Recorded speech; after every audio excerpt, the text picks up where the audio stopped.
We started with the C10 and an idea. That idea turned into a Fairlane and a YouTube channel. Now 1 year and 500 plus subscribers later, the C10 and the Fairlane are both roadworthy.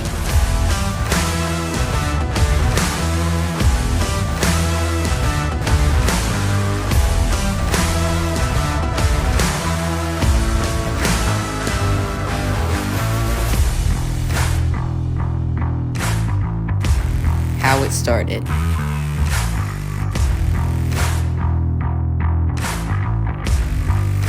And how it is now.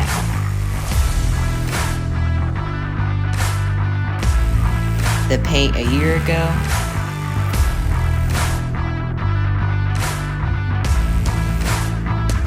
And the paint now.